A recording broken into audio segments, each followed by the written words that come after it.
Bonjour Marie-Paul. Bonjour Annick. Donc, est-ce que tu peux nous expliquer dans quel contexte tu as subi de la grossophobie? Eh bien, quand j'étais jeune, que j'avais 15 ans, j'étais toujours bien ronde. Et j'avais mon voisin du dessus, que toujours il me disait que s'il y avait une guerre, de ma graisse, on en ferait du savon. Donc, comment... Bon, à l'époque où j'étais jeune, je suis une gamine, je ne tenais pas compte, vu que du personnage qu'il était. Donc, lui, ça ne me touchait pas trop, mais dans ma vie, j'ai eu un autre problème aussi plus touchant. Il y a quelques années, j'étais à la période de fête de Noël. J'ai eu des maux de ventre et on m'a dit, comme j'étais costaud, qu'il fallait que je passe des examens à l'hôpital. De ce fait, je suis allée à l'hôpital et ils m'ont dit, je pense que vous avez une appendicite. Donc, ils m'ont opéré de l'appendicite et ils m'ont mis un drain. Et ce drain, quand ils ont voulu me l'enlever, ils ont tiré dessus, ils m'ont cassé à l'intérieur. Donc, ils m'ont re-opéré suite à ça. Et quand le docteur est venu me demander me voir à ma chambre, ils m'ont dit que c'était à cause parce que j'étais grosse, que ça arrivait aux gens gros, comme ça, que la chair se remettait sur le drain. Donc, il t'a dit ce terme de gros et ça, De ça gros, t'a ouais, ça et t'a là, ça m'avait peiné. bouleversé et ça m'avait rendu malade. L'association, elle t'aide en quoi? Et bien, prendre de l'assurance, à me défendre, quoi, aussi, sur beaucoup de choses, hein. Surtout à propos de mon poids. Voilà. Mais autrement, l'association m'a apporté beaucoup de bien-être, Donc, tu as plus de confiance en toi. plus de confiance en moi, immunité générale. Bonjour Corinne. Bonjour Annick. Donc, on se rencontre aujourd'hui pour qu'on parle de la grossophobie, donc toi sur le domaine familial. Oui, donc voilà un peu toute ma vie dans une famille où la mode, les vêtements, tout le monde était au point de vue professionnel là-dedans. Toute ma vie, on m'a parlé de mon poids. Avant de me demander des nouvelles d'ordre professionnel, de santé, c'était t'as grossi, t'as maigri. Toute ma vie, toute ma vie, toute ma vie. Et bon, j'ai grossi, j'ai maigri, j'ai fait ça toute ma vie. Et au bout d'un moment, j'avais envie qu'on me pose d'autres questions, qu'on s'intéresse à d'autres choses me concernant que mon poids, essentiellement mon poids. Et depuis que je suis à l'association, ça m'a aidé à donner une réponse sans pour ça m'énerver, mais à faire comprendre aux gens qu'ils pouvaient me parler d'autres choses. Et où on pouvait me poser d'autres questions. Ça m'a un peu plus armée pour répondre même à des gens très proches. Et ils l'ont pas trop mal pris. Et donc, Corinne, elle existe à travers d'autres choses que ce poids-là. Ah oui, ah oui, C'est Corinne. voilà, c'est moi. Donc, c'est bien. J'ai d'autres valeurs et voilà, après mon poids il est là et voilà, après j'ai d'autres choses, d'autres sujets de discussion aussi. Donc, tu as trouvé un peu le fait d'exprimer tout ça, tu as trouvé une autre écoute, un autre regard sur toi-même. Oui, tout à fait, voilà, ça me conforte, ça me donne plus d'assurance à ce niveau-là aussi. Et je te remercie. De rien, avec Donc, plaisir. bonjour Monique. Bonjour. Donc aujourd'hui, on se retrouve pour parler de grossophobie scolaire. Oui, Donc c'était important pour toi d'aborder ce sujet. Oui, Pourquoi?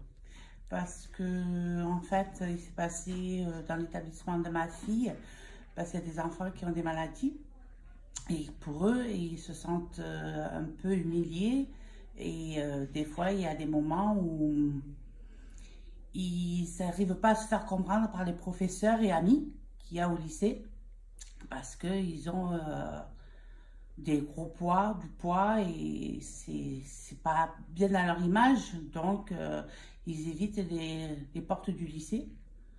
Donc pour moi, je trouve que c'est pas c'est une image qu'il faut essayer d'éviter quoi.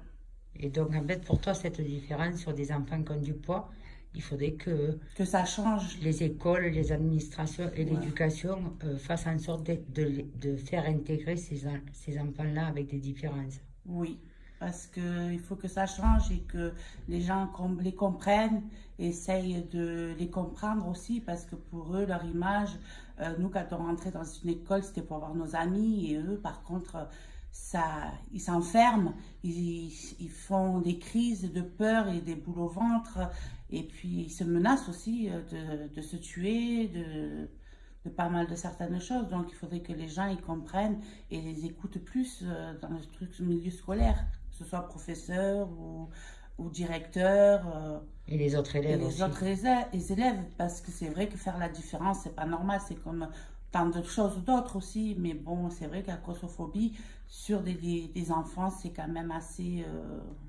Donc après, les enfants sont Ils en ont phobie peur. scolaire et puis ils veulent plus retourner Non. à l'école. Ah oui, oui, parce que les portes se ferment sur eux, hein. C'est eux qui les ferment, et puis ils ont une entente que personne ne veut comprendre, donc ils les font comprendre par la violence, par la peur et par des menaces de se tuer, quoi. Et donc, ils s'isolent chez eux et ils ne veulent plus retourner à Voilà. l'école. Mais je te remercie beaucoup. Merci à toi. Donc, bonjour Stéphanie. Bonjour.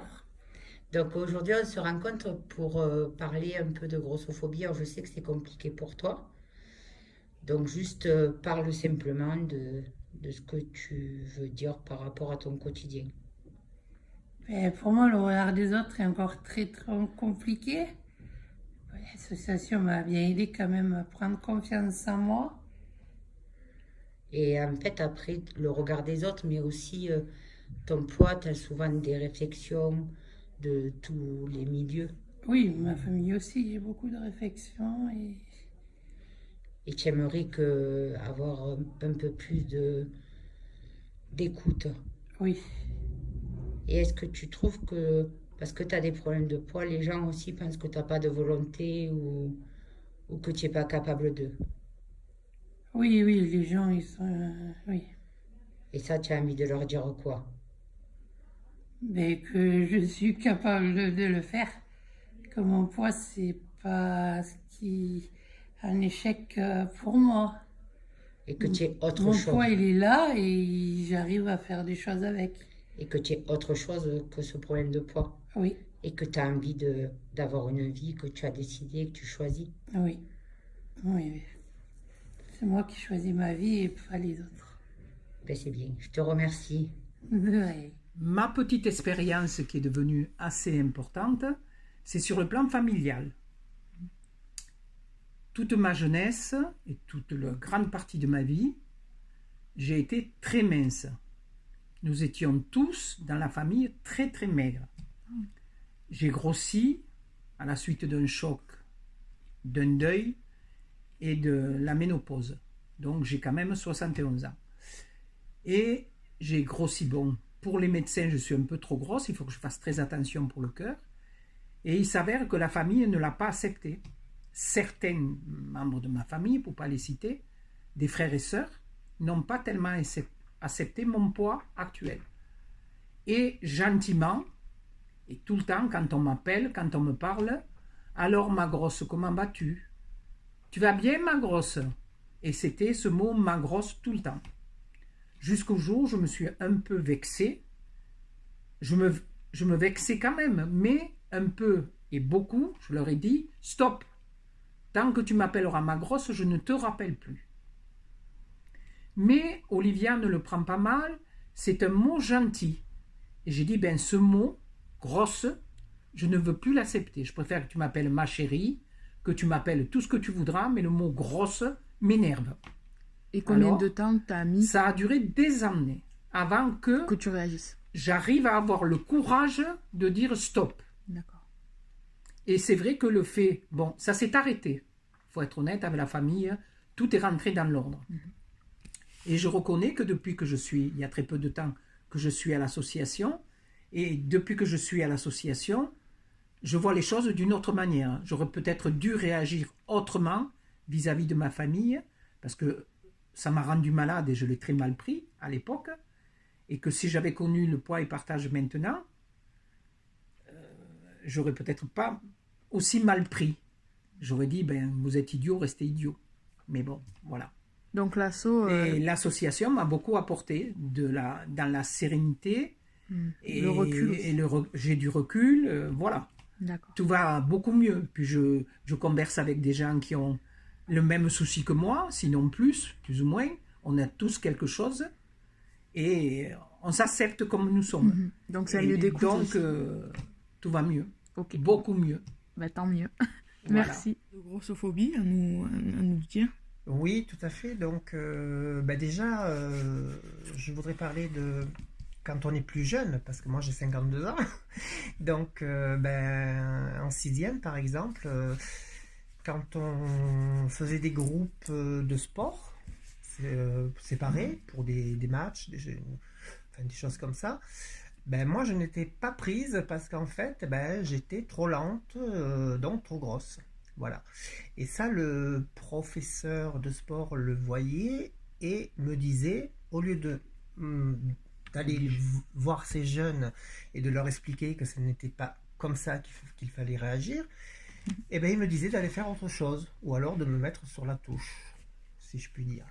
Donc je trouve, avec le recul, je trouve ça pas du tout normal. Donc pour moi, il faudrait faire aussi un effort à ce niveau-là.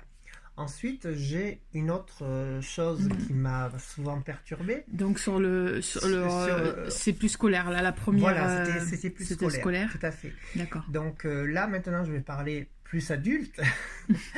Donc, il m'est arrivé, un jour, je me baladais en ville. Voilà, je faisais les magasins et donc une très belle vitrine. Je vois une très belle robe, sans prix affiché, donc je rentre et sans que j'ai demandé quoi que ce soit, la personne, même sans me dire bonjour, me dit on s'arrête au 44. C'est vrai que je faisais du 50, 52. Mais chose insupportable, puisque je pouvais rentrer uniquement pour savoir, par curiosité, combien coûtait cette jolie robe, ou alors l'acheter pour une copine qui faisait une taille 38 pour l'offrir. Exactement. Voilà, tout simplement. Alors donc, je trouve que là aussi, c'est pas correct. Et est-ce que tu avais réagi suite à... Non, parce que... Alors, non. Qu'est-ce que tu lui as dit, par exemple? Je lui ai T'es rien parti. dit. Je suis parti parce que, D'accord. si tu veux, à l'époque, j'étais pas... comment dire? J'étais pas... Déjà, je ne venais pas à l'association parce que je pense que l'association m'a beaucoup aidé justement à accepter beaucoup plus de choses et pouvoir répondre justement aux gens et leur faire comprendre qu'être ronde, qu'avoir des formes, ça n'empêche pas d'être quelqu'un de normal, quoi, surtout. Voilà. Alors, où est la normalité pour les gens? C'est ça le problème. C'est ça. Et donc, si tu veux, pour en revenir à l'association, voilà, ça m'a permis justement... maintenant, si je rentrais dans un magasin et que on me faisait cette réflexion-là, je pense que je répondrais. Très Voilà. bien. C'est ce qu'il faut faire. Bon, et merci Rachel. De rien.